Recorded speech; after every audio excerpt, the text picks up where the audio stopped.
Only mode. Hello, everyone, and welcome to the webcast. It's 2018. This is the 10th year of the Planning Webcast series. Can you believe it? We're happy to have you here. We're excited for a great start to the new year. We have a lot of webcasts in the pipeline and some great opportunities up ahead, so stay tuned. Today's webcast, the first for 2018, is a regional approach for age-friendly communities. For technical help during today's webcast, you can type your questions in the chat box found in the webcast toolbar to the right of your screen, or you can call the 1-800 number. And for your content questions, you can type those in the questions box, again located in the webinar toolbar, and we'll answer those at the end of the presentation during the Q&A. We are getting in all of our sponsors for 2018. We're getting the list together. It's going to be the biggest list so far, we think. So stay tuned for those sponsors coming up in the next few weeks. Today in particular, though, is the Northern New England chapter of APA is the sponsor of today's webcast. So thanks to them for sponsoring. Coming up on your screen is a list of some upcoming webcasts that we have. To register for those, you can just visit our webcast webpage, ohioplanning.org/planningwebcasts, and you can sign up for those.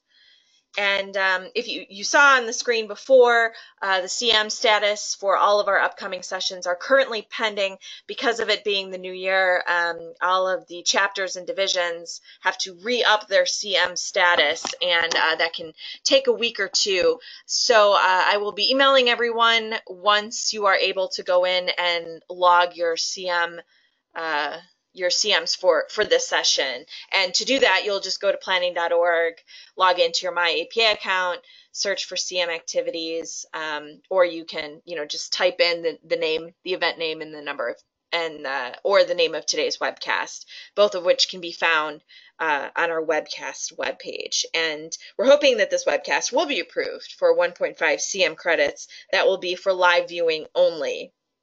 We will have recorded webcasts available for distance education.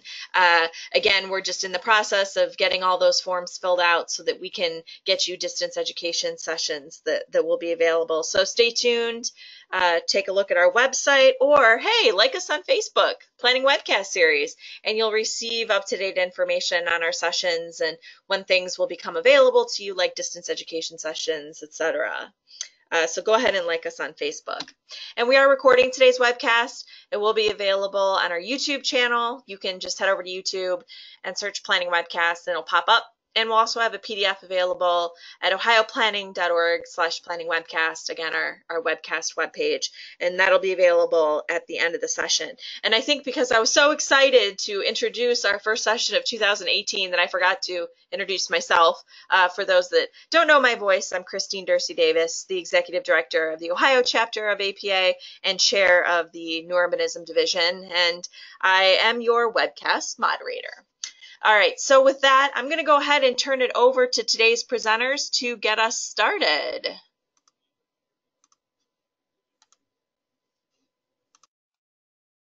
Hi, everyone. This is Sylvia Von Aulock, Executive Director at Southern New Hampshire Planning Commission, and I'm here with two of my colleagues, Derek Schuster, a planner. Derek?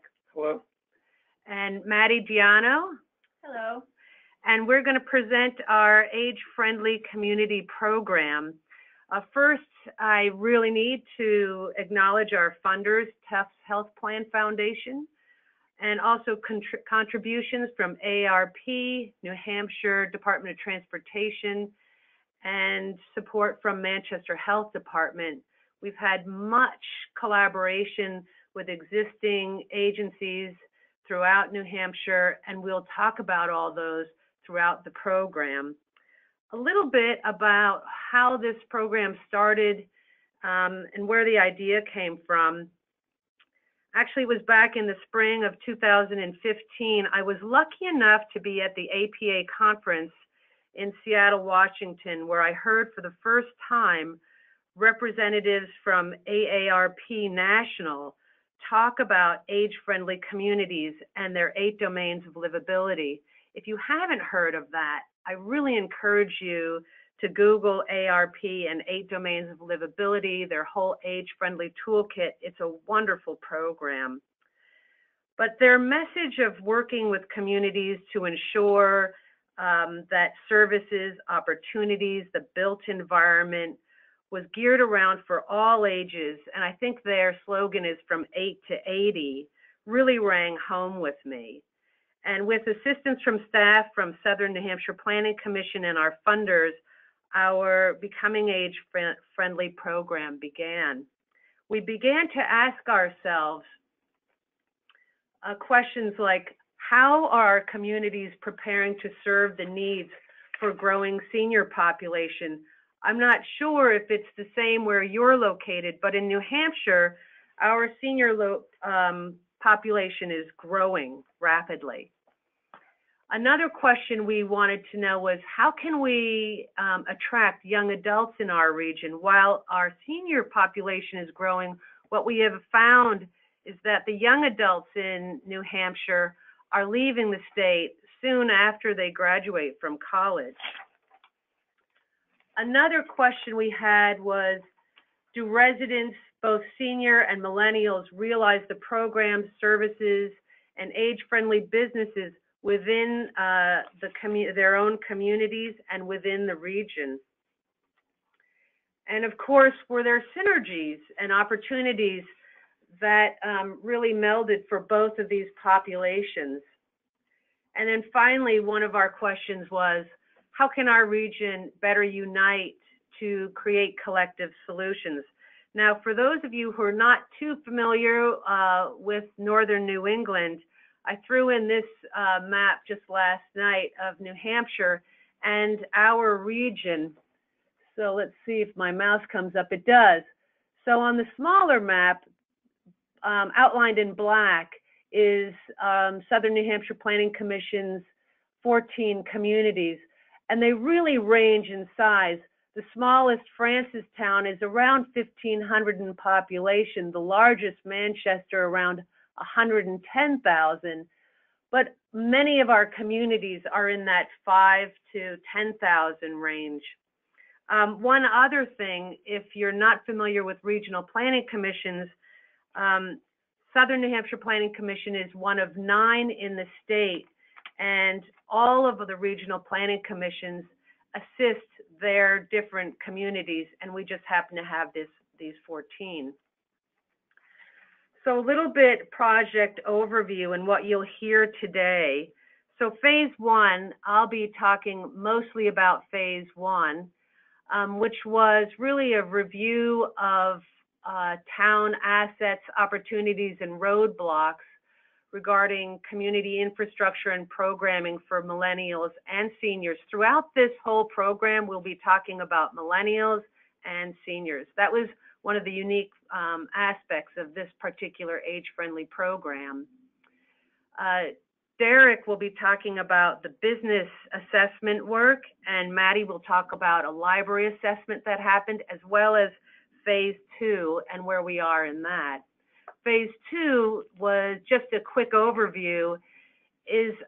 We were lucky enough to get funding again from Tufts Health Plan Foundation, and also a lot of support from AARP, to take 3 communities and move from the assessment phase into really into strategic planning and what we call our pilot program, as well as working with up to 10 businesses in our region. Oh, Christine, I'm sorry. I think I might have messed up here. Oh, no, I didn't mess up. We wanted to poll the audience, and Christine, you have a wonderful poll, which we kind of crafted just before everyone tuned in, to see if anyone of our viewers today and our participants have been working on age-friendly programs. Okay, I went ahead and posted it. So everyone take a look at your screen and send in a quick vote. I'll give it a few seconds here.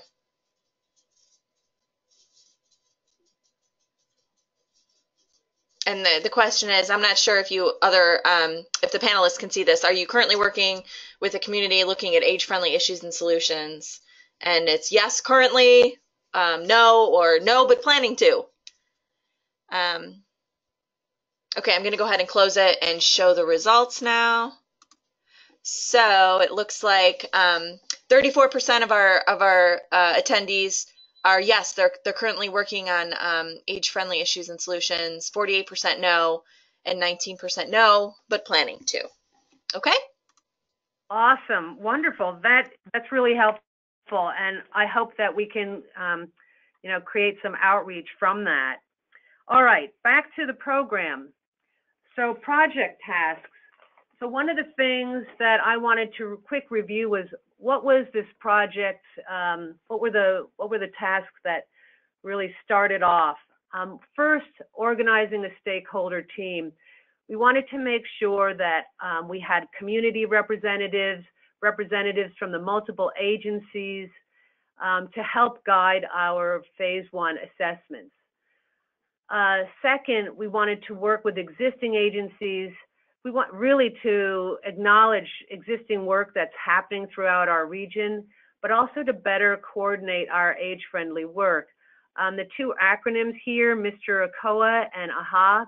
So Mr. ACOA is the Manchester Regional Area Committee on Aging, and AHA is this state program, fantastic state program, and that stands for the Alliance for Healthy Aging, and we'll be talking about that throughout the program today. But really, these folks were already engaged and working mostly with senior issues. And one thing that we did was we brought that millennial issue to the forefront. So what else did we do? We researched case studies for age-friendly communities in Massachusetts, Maine, and Vermont, mostly because, one, New Hampshire has no, to date, there's certainly communities that are interested in age-friendly work, but no one has signed on to really dive into, especially AARP's age-friendly toolkit process. We also, of course, and I'll be spending a lot of time on this, completed community assessments, identifying assets, opportunities, and roadblocks within our 4 targeted land use areas. We put out several surveys. One was on community residents, to talk about those 4 targeted land use areas. And also we organized an age-friendly public forum. All right. So our team was really dedicated in our goal to reaching out to agencies, residents of all ages, community representatives about the program. And like many of you, we utilized multiple methods to get the word out. What we found was that the more we dovetailed with existing programs, the more opportunities arose to assist us in spreading the word. For example, I would be at a Mr. ACOA meeting, that again is the Manchester Regional Committee on Aging, and I'd be invited to share our work on a local public TV show. Seen here, the photo, this is Sandy Hicks, and she has a show called The Inside Story here in Manchester. And this is a picture of me and Todd Fahey, the AARP New Hampshire director. So this was just one of the several ways we could get the word out. We found out really quickly that AARP's outreach abilities far exceeded our own because of their vast membership, hundreds of thousands of people. With their support, our staff ventured to some of their programs, such as Movies for Grown-Ups, and we would be sort of that introduction to their movie night, where we would talk about our age-friendly assessment efforts while people munched on popcorn. It was great. We also handed out postcards at all sorts of meetings, public forums. We did things like our millennial team, they did a lot on social media, Facebook, Twitter, etc. And what we learned later was how important word of mouth is and we phoned a variety of community champions and agency leaders. We were also really lucky in that our regional paper, The Union Leader, had created a silver linings column, and that the writer, Gretchen Grosky, was quite willing to cover our story. So the assessments and surveys, the community conversations, we had those with all 14 of our communities. And one thing just to note, the purpose of the assessment was several-fold, but I'll just mention two, was first to raise awareness of age-friendly issues, and through these community conversations, really examine assets, opportunities, and roadblocks on land use and quality of life issues for not only seniors, but for young adults. We really wanted to know how each community was dealing with the growing senior population, as I've mentioned, and also if they were recognizing the out-migration of young adults and if they were doing anything about it. We also, we hadn't originally planned on anything but the resident survey, but we also created a home building industry survey through our Partnership for Alliance with Healthy Aging, business assessments survey, and Derek will talk about that, and the library assessments, and Maddie will talk about that a little later. All right, how do you get to schedule 14 community conversations in about 2.5 months? Well, we were really lucky, and I love this photo. One, I feel one with cats, but two, it's all about providing incentives, and we were really lucky that AARP was willing to fund the snacks, the lunches, and dinners, depending on when the meeting was held. So they were really successful in engaging community participation. I think everyone knows food brings in people.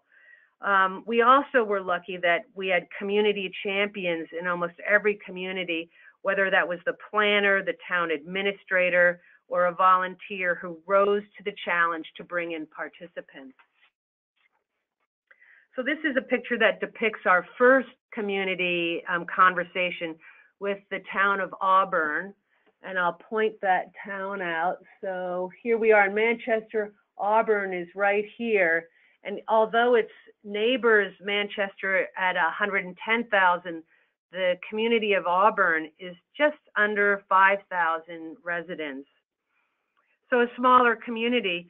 And our goal for each one of our community conversations was to get as many representatives from town departments, whether that was, you know, there's the usual suspects in planning offices, but in the smaller rural communities, we really wanted participation from libraries, police, fire, volunteers on different boards, whether those were land use boards. One of our surprises is where we got almost in every community conversation, people from the Historic District Commission or historic societies came out to talk with us. Of course, businesses, residents, representatives from churches. It was really a wonderful variety of people who came out to talk about these issues. All right, I've mentioned our focus areas, but I haven't really drilled down. So these were our 4 focus areas: transportation, accessibility, and connections, housing, the trends, the needs, diversity, and also zoning, whether those were allowances or roadblocks, recreation and engagement, sort of that quality of life kind of thing, and business and economic development. So one of the things we realized was, depending on who attended, it really changed the conversation. For example, in one community, I think the average age of the participant was probably about 75. Here we see we had a young person, probably the youngest person in all our community conversations. So it really changed the, the dialogue. We would have never heard about snowmobile trails in the town of Ware had it not be for this young man. So we realized that we needed to supplement our community conversations with additional research. So I mentioned the resident survey. I also talked about our partnership with AARP. So our resident survey started with the age-friendly toolkit survey from AARP, which was an 8-page survey. And we wanted to, of course, make that a little bit more manageable. We got it down to 5.5 pages. Everyone told us no one's going to answer a 5.5-page survey. Well, they did. We had 641 participants in that survey, and we probably would have had more, but we had to eventually shut that down after about 3 months. One thing we hadn't anticipated doing was this home building industry survey. I mentioned our partnership with Alliance for Healthy Aging, and their subcommittee was fantastic. And what we did was that group wanted to sort of get to the question, why isn't more diverse housing being built in New Hampshire? Certainly there's a call for it, but it's usually that 2-story plus larger home, and there's so many people who want more diversity in housing. So we went right to the people who are building homes to find out why isn't more diverse housing being built. And I'll get into that a little bit later. So some of the information we got from our resident survey. This, for example, answered the question, what is your age? So what you're seeing here is a comparison of our region's resident age, that's in blue, compared to our survey participants. So we were really proud of what you see in the 25 to 35 range, because we knew we'd get a lot of seniors. You can see the number of seniors that responded, but we really wanted to also hear from a young adult. So this was especially encouraging to us. Another one was, where do you live? So this is really exciting. So again, you see fully New Hampshire, our region outlined in black here. The darker the square, the more participants. So you can see here, these communities, Manchester, Bedford, Derry, we had a lot of response from them, and then the outlying areas. But how interesting that we heard from folks from Wolfboro, Keene, Salem, Portsmouth, and other outlying communities. So this told me two things, or I'm guessing on two things, I should say. One, that we have people who are commuting from really far to come to our region, or that people sent the email link to our Survey Monkey, and people were interested enough outside our region to answer a 5.5-page questionnaire. I thought that was amazing.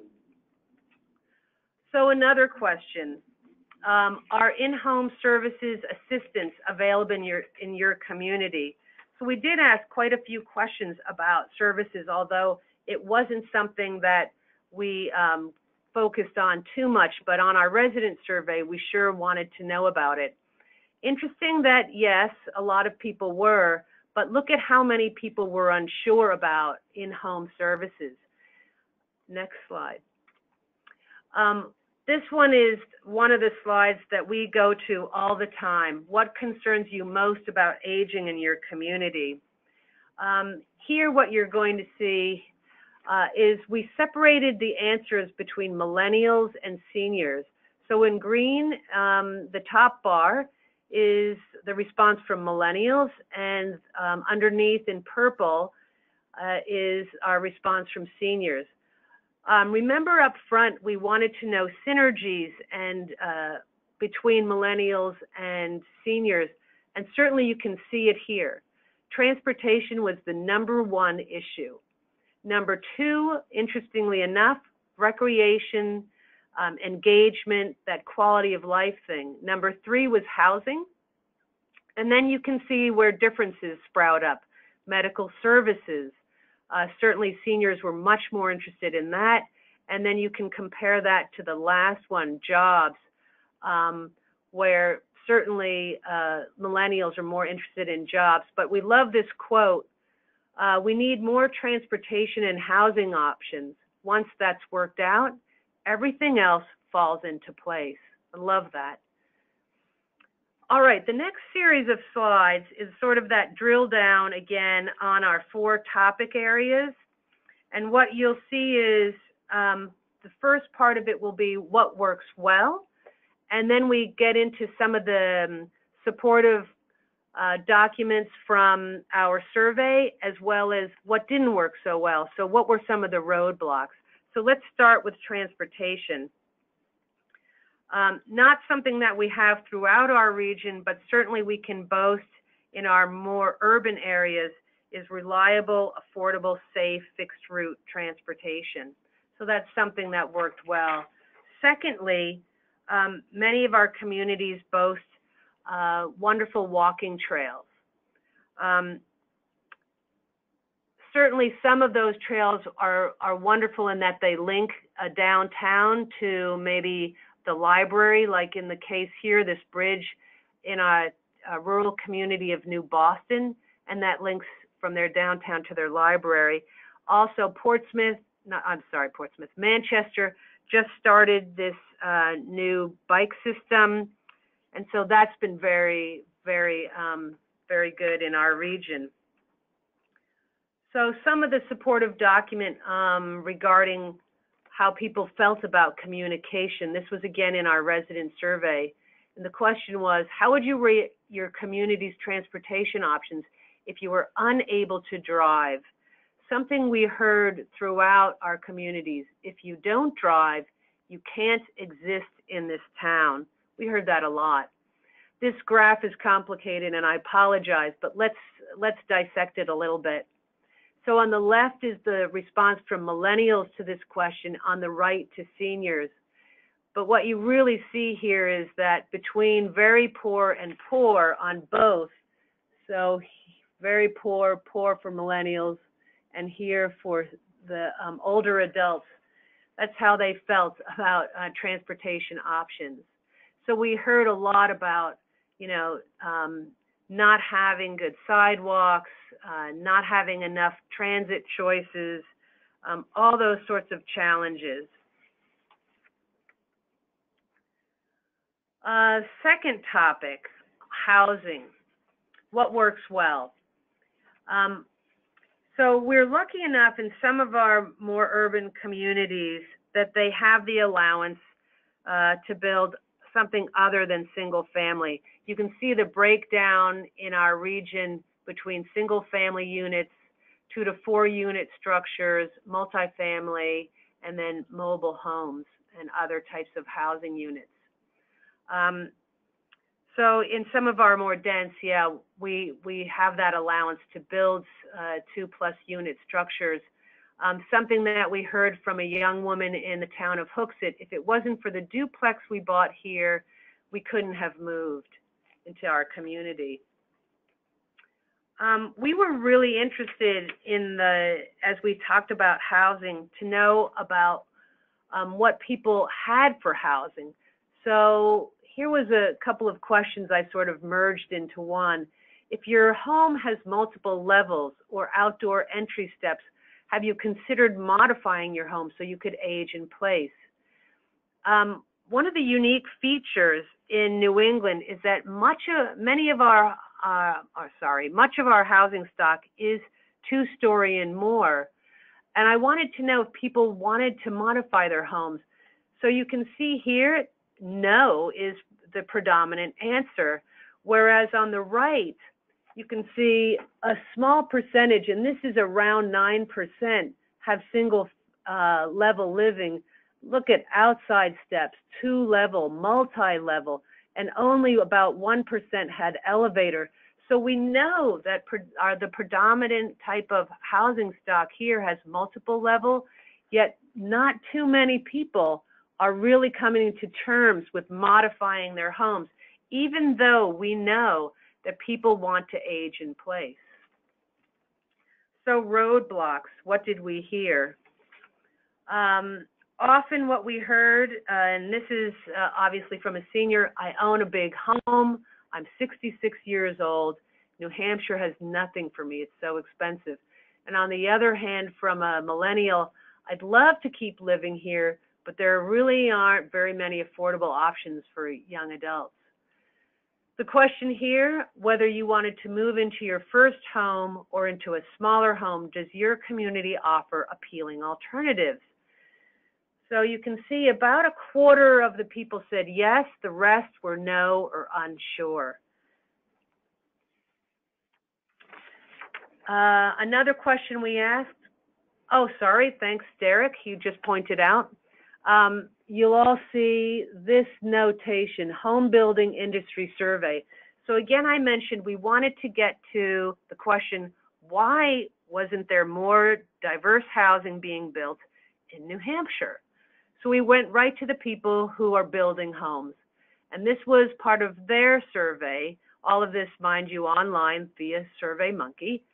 And the question was, as New Hampshire's demographics changed, do you see a need to build more diverse housing, smaller homes for seniors, rental units for millennials? Predominantly, the answer was yes. Another question we asked the home building professionals, why do you think there isn't more diversity in housing? So here's where it's really interesting. And I bet you if I quiz all the planners out there, they would have a completely different sort of idea on how this would be. But for those who are building, this is what they're saying. Zoning restrictions obviously was number one. Regulatory challenges, community attitudes, you know, the NIMBY, not in my backyard. Land availability, interestingly enough, was relatively high. Labor costs, funding issues, etc. I will say land availability, I think that would change somewhat, but we have many communities that still have 2 or 3 acre zoning minimums. All right, what we heard for recreation and social engagement. We certainly asked our participants, we wanted to know about those sort of quality of life issues and what worked well. And what we heard was unique partnerships, including churches, historic societies, parks and recs, libraries, businesses. The most common multi-generational events were those community heritage celebrations that are so wonderful, or holiday and seasonal events, like at Halloween, my favorite. Many programs rely on venues, and in especially smaller communities, you see a lot of venue sharing, like those church basements, school auditoriums, town offices, libraries, and sometimes private venues that you can either rent or lease, or there's some sort of agreement. Most communities, though, aren't lucky enough to have community or senior centers, and in those cases, it's all about libraries and parks and rec departments. I can't tell you how often we heard that these were their saviors in the communities, the libraries and parks and rec departments, who have become the community centers. And finally, community champions who might self-describe themselves as people who just can't say no. Maybe you're one of them. But they're the people who make things happen. For example, in a small rural community in Deerfield, that's about 4,500 people, we found a woman who still makes the town welcome packets and actually creates a town phone book so that neighbors can reach out to one another. We were really interested in how people found out about community information and events. And so what you see here, again, we separate this in the senior and millennial, where the millennial is green on top. Notice Facebook. What I was still amazed with that a third of the senior population is using Facebook. And our group here did so well with Facebook and getting the word out. But notice the second, word of mouth. I mentioned how that was a critical thing we learned later. We learned it this way through our resident survey. And we were amazed to see word of mouth, that so many rely on that. Again, websites, and you can see the difference between email between millennials and seniors. But newspapers, I think it might not surprise some of you that older adults really still love to read a newspaper. All right, some of the things highlighting that worked well with community engagement. And this is the town of Bedford, who certainly recognized the convenience of phones and how people are now using mobile phones so differently than, say, even 5 years ago. So they took their website and created this app where you can do anything from look to find where a meeting is to paying a bill. On the other end of the spectrum is our small community again of Auburn, who we love to focus on this one. This is their town information pamphlet. It's called the Auburn Village Crier. And the town organizes this effort and produces the newsletter 11 months out of the year. It doesn't matter if you're a business or you're a resident, you can submit anything so long as it's friendly. And even if it's a business and you want to advertise an event, it doesn't matter if you want to sell something at a garage sale or advertise your yard sale, all of it goes in this Village Crier. It's about 11 pages or so, or no, it might be longer than that. But anyway, regardless, it's fantastic and it works really well. Some roadblocks regarding recreation and social engagement. And we heard this repeatedly. Once you're out of the school system, you have no idea what's going on. So it's not so much the parent, obviously, out of the school system, but the kids. You know, I'm sure the parents out there recognize that any given day, and maybe it's Fridays, I don't know.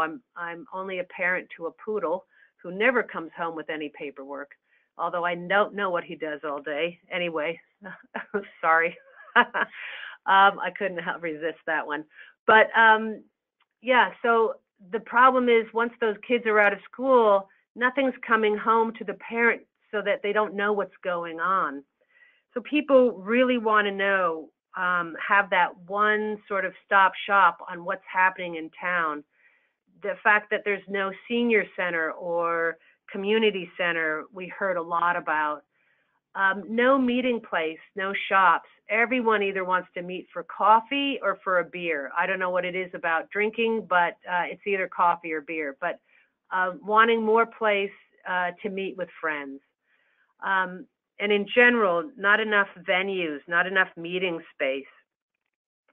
And we heard a lot about not being able to expand, especially with libraries or parks and rec departments. Now, we mentioned that they're really the critical piece for, especially in rural communities. And if they can't expand, what happens? So that's one of the problems. All right, Derek, you take over. Thank you, Sylvia. Excuse me. So the fourth focus area that we used was looking at businesses and economic development opportunities. One thing we heard from several of our businesses was that local businesses are generous. So that can mean that a community was trying to, raise money for their local Boy Scout troop, and they got a donation of services or facilities from a local corporation. One of our communities was saying how their business district is located conveniently near the highway, and this helps to separate the businesses from where the residents live, which in turn avoids the NIMBY complaints. It's not in my backyard. The chambers of commerce in our region do a lot with the community. They try to foster future leadership among millennials in building relationships. Central business districts in Manchester, Derry, Bedford, Hooksett, and Goffstown were also listed as places that work well in our region. In terms of roadblocks to business, we heard from a lot of millennials that there's nothing to attract them here. There's not much to do here. They have Manchester and Concord nearby for that. I'm not sure that we show the data, but when we performed our business survey, we heard from a number of millennials that they're more inclined to visit Boston, about an hour away from here, for their free time than to stick around locally. Another roadblock we heard from communities was a lack of public water and sewer, which limits business development.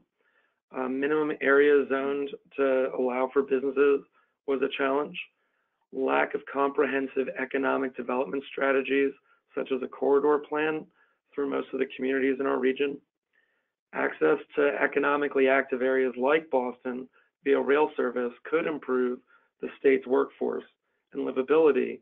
And although we have the railroad itself, we don't have commuter rail service between those employment centers and where our residents live.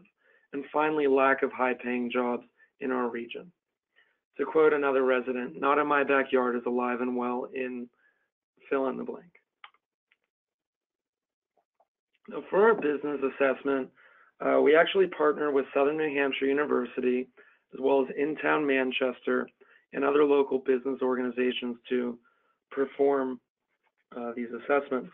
But before we perform them in the first place, we actually collaborated with an organization, a very new one, called Access Portsmouth. Access Portsmouth was established about a year and a half ago.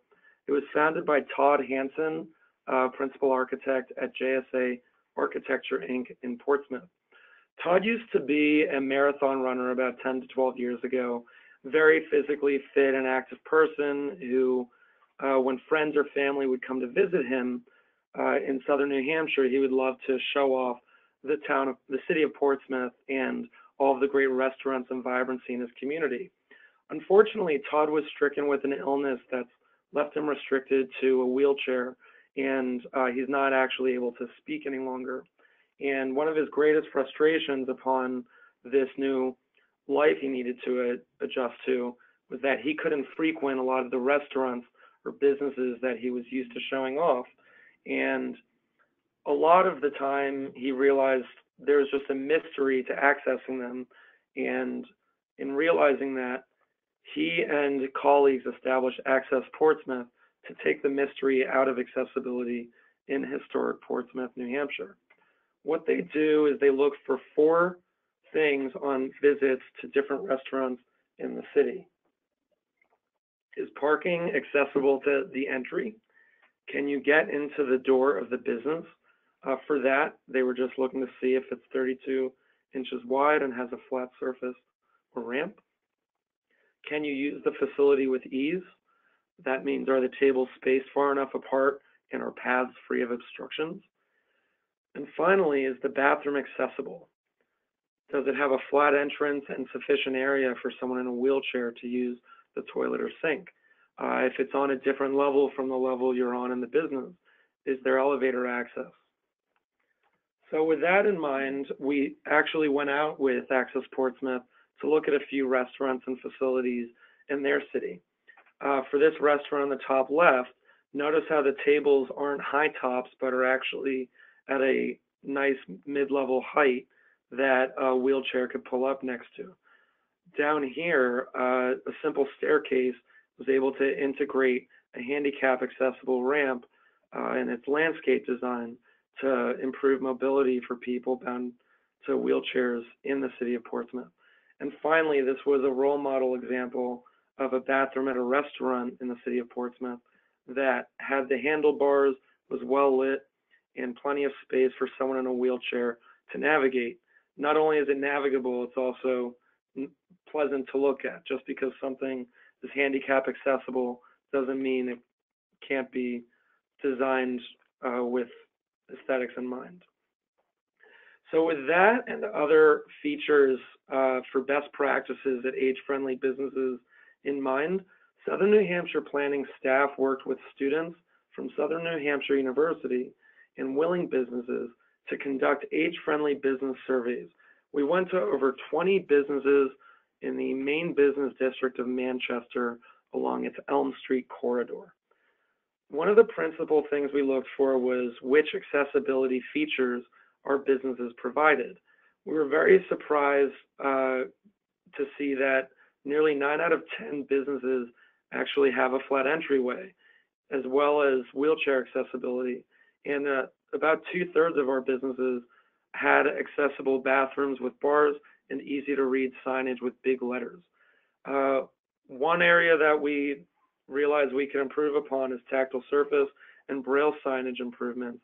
But another thing, parking over here, we heard a lot in the resident surveys that parking was a concern, but when we actually went to look at the businesses in our downtown, parking was ample, whether it was parallel parking, garages, parking lots.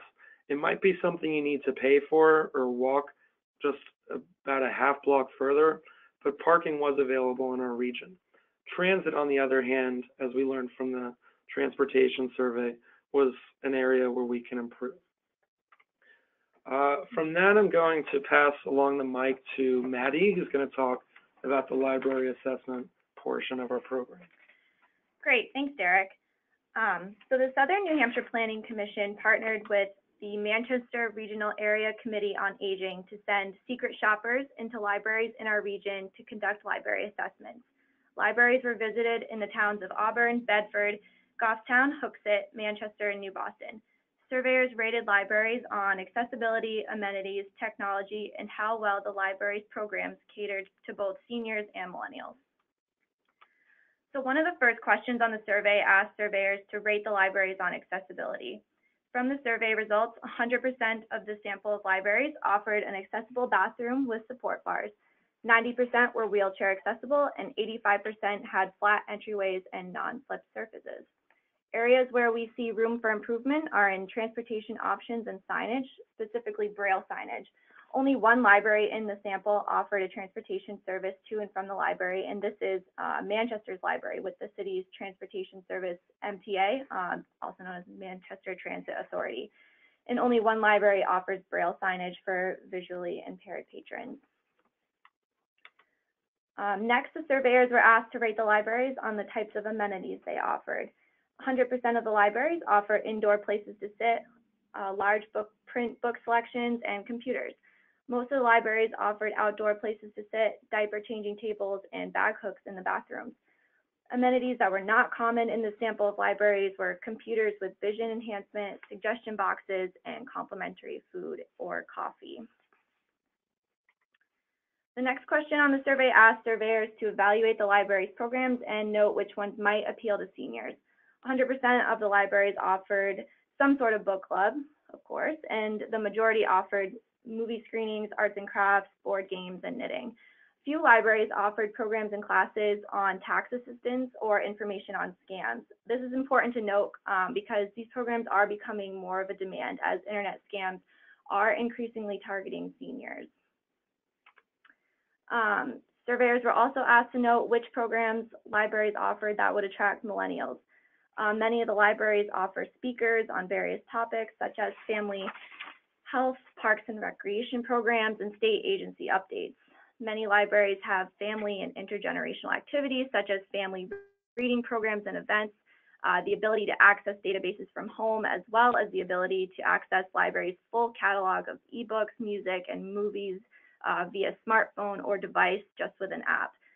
Many libraries also offer time savers such as quick picks for books, current movies, and online or audiobooks. And now I'll redirect back to Derek. Thank you, Maddie.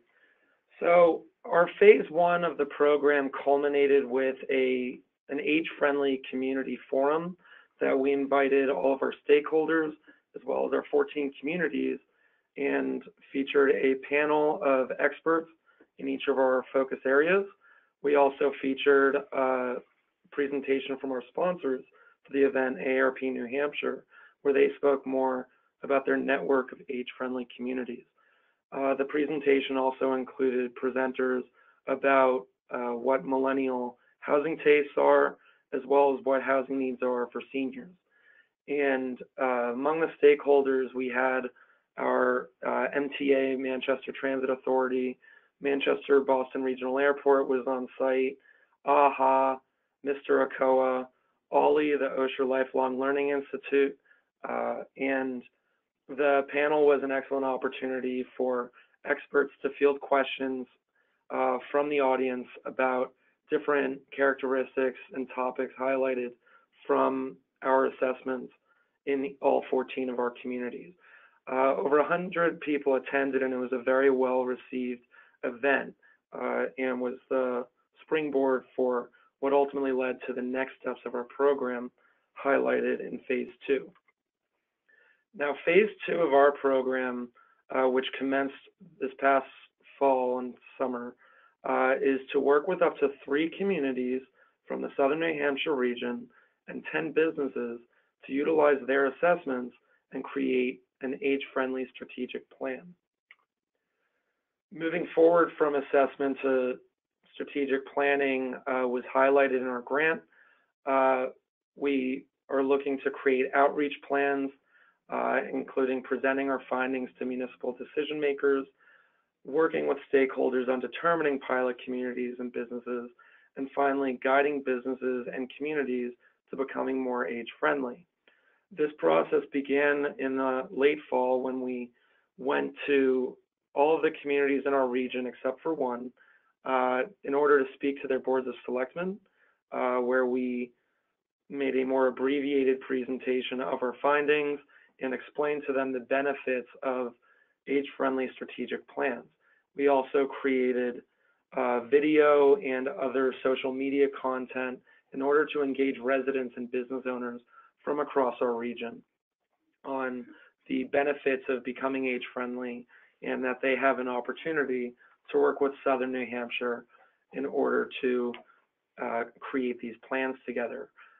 Just this week, we were featured in 2 of the local newspapers soliciting business participation, where businesses can apply for free to work with SNHPC on their age-friendly business plans. And exactly what an age-friendly community can look like will vary greatly from one community to the next.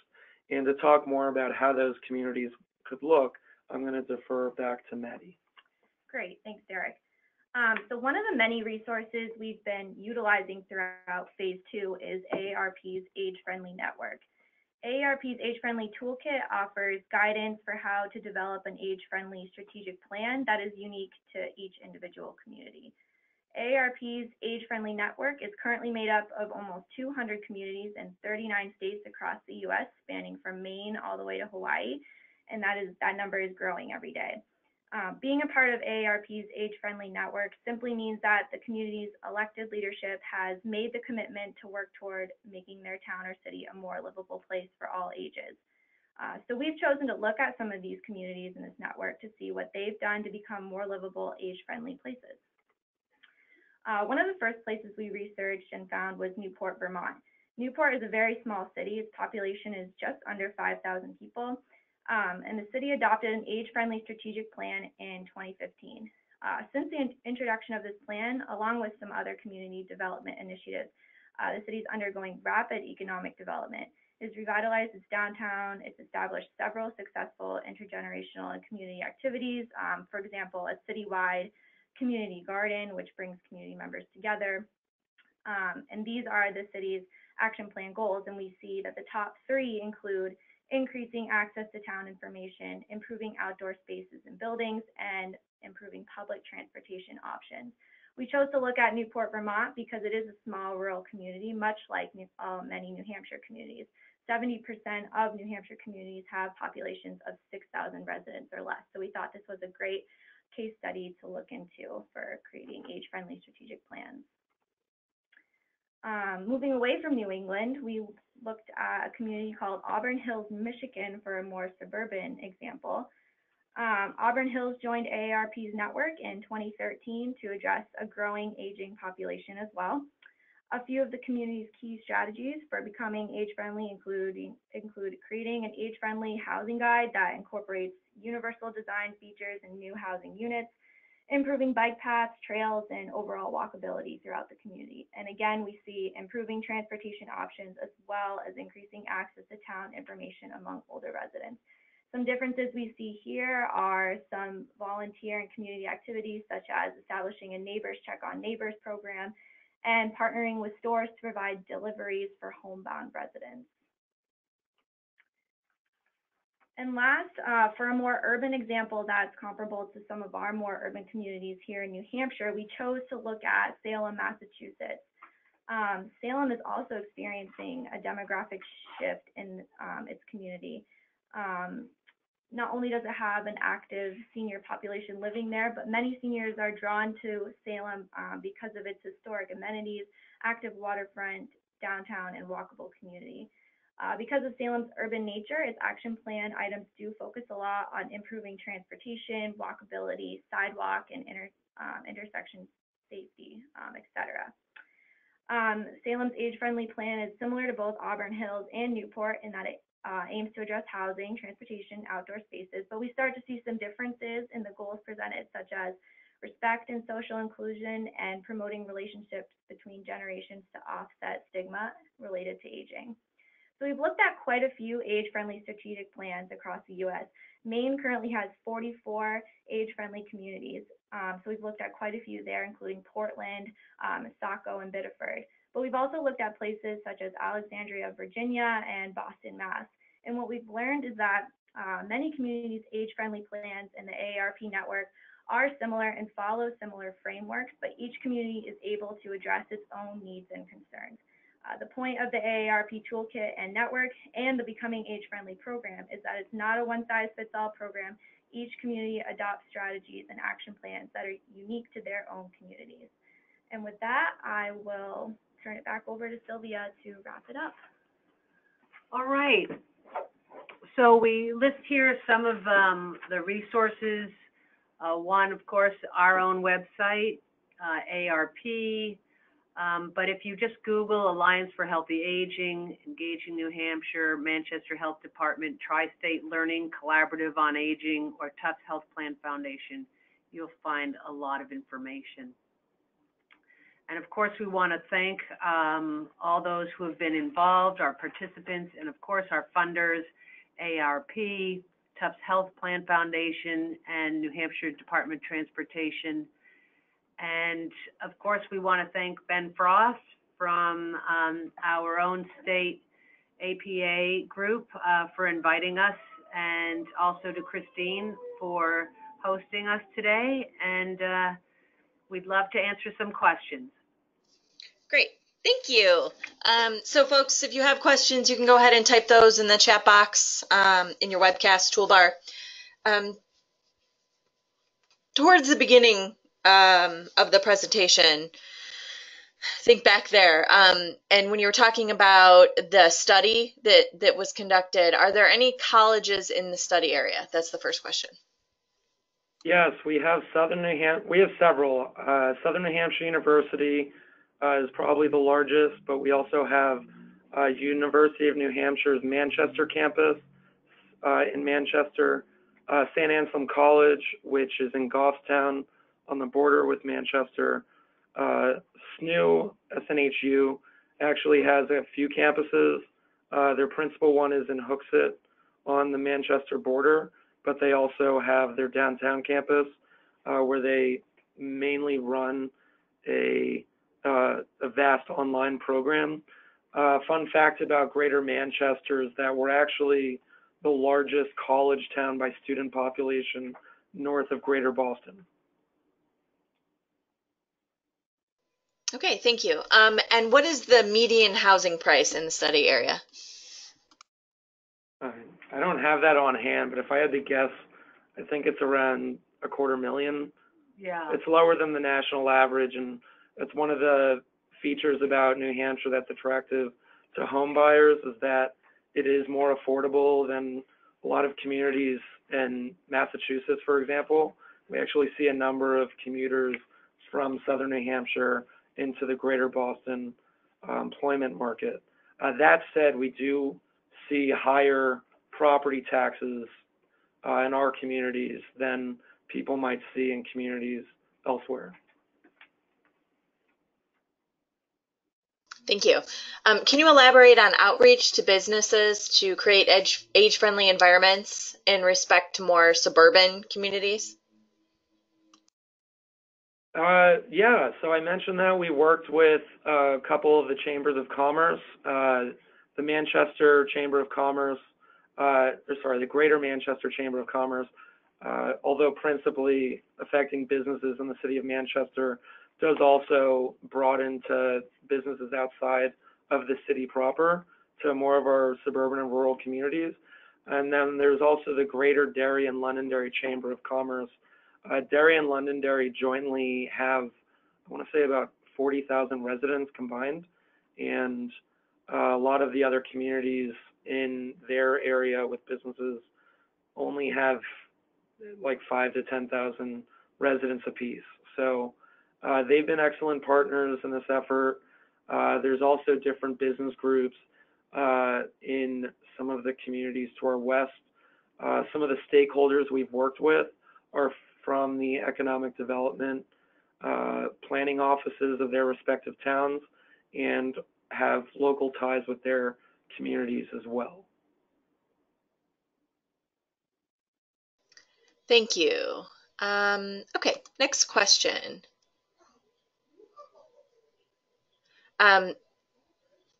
You mentioned 2 to 3 acre minimum lot sizes. Is this common or prevalent, or just in certain areas? Oh, each community has its own zoning allowances, but in the more rural areas where communities are on well and septic, that's pretty common. Okay, thank you. Can you elaborate more on the NIMBY, the not in my backyard concept that you heard from the community forums? Well, it's so interesting, and I imagine that the participants have sort of witnessed this as well. People want change, but they're afraid of change. And so that whole not in my backyard, we've heard, well, you want a sidewalk, but the second you get into the design of a sidewalk, that might mean, some land taking. So that's a change. And people get nervous. And as the shameless millennial in the office, if I could just speak to what I heard from communities, a lot of millennials do want to see these changes, and they want sidewalks, they want transit service, they would love if there was a commuter rail from Manchester to other cities in New England. And if we got a nickel for every time we heard that, we'd have a 4th phase of the grant, hopefully. So we've definitely heard loud and clear that there is this YIMBY sentiment, and it's just kind of interesting that with millennials among the people we've wanted to hear from, millennials and seniors aren't loudly saying NIMBY anymore to certain things that we might have a generation ago.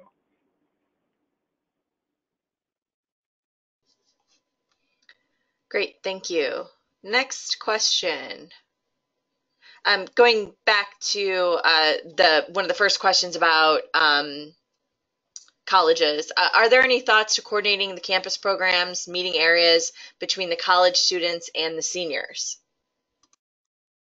Yes, so that's an excellent question. OLLI, O-L-L-I, Osher Lifelong Learning Institute, as well as Manchester Community College, do have programs where someone who's recently retired and maybe doesn't have a background in education, but has worked for 30 or 40 years in accounting or a trade skill, can actually come onto their college campuses or work with students to educate more people about their trades. We've heard from the colleges we've spoken to that they want to promote more partnerships like that.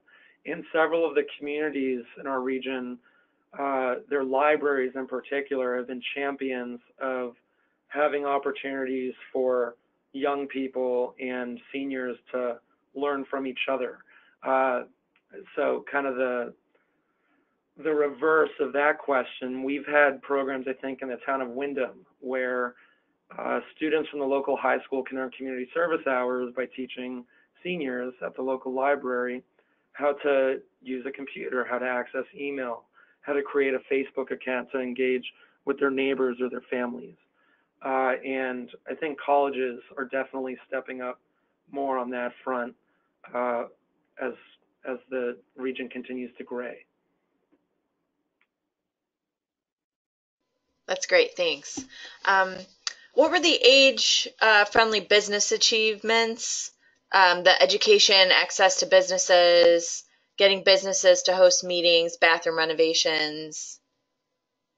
We're not there yet. That's actually going to be part of our phase 2 program. Right now, we're just soliciting participation from businesses that want to make strategic plans, but how those will look will be dictated first by what industry the business is. The recommendations we make to a restaurant would be very different from what we might recommend to an airport or to an industrial warehouse. And obviously, we're going to take into account what the means are, what's realistic for the business in order to make these changes. One of the parameters that our stakeholders have discussed for the businesses we want to work with is not to work with large corporations that have numerous locations around the country, because it would be far more difficult to implement changes on a local level to a business that's that big, that has that much more red tape from a distant office. We're looking to work more with smaller businesses that have been around for a while, and we'd like to continue to see doing business for a while, but may need to cater more toward luring more millennials, being friendly to seniors, and tackling some of those challenges. Yeah, Christine, just to be clear, for our phase 2 program, which moves from the assessment phase into this pilot program, we're now in that stage where we've invited communities, we're inviting businesses to participate, and we're just starting to hear from communities, and hopefully soon hear from businesses, sort of interest letters, and we have an application open for the businesses to become part of that pilot program. So we're just before, we'll know more in about 3 or 4 months. Okay, great. We look forward to that. Hey, guess what? We are out of questions. So I think we're going to go ahead and wrap up a little early on what is, I'm sure, a really cold Friday for the majority of the folks listening in. So thanks to all of you for joining, and thanks to the presenters today for joining us in the Northern New England chapter. We really appreciate you coming online today and talking to us. So again, I will let everyone know, I'll email everyone when the CM credits are going to be available, and we're going to post this presentation as a PDF on our website, ohioplanning.org/planningwebcast, and we will also get a video recording of it up on our YouTube channel. Just search Planning Webcast on YouTube. So everyone, thanks again for joining us, and we'll talk next time. Thanks so much. Thank you. Bye. Stay warm.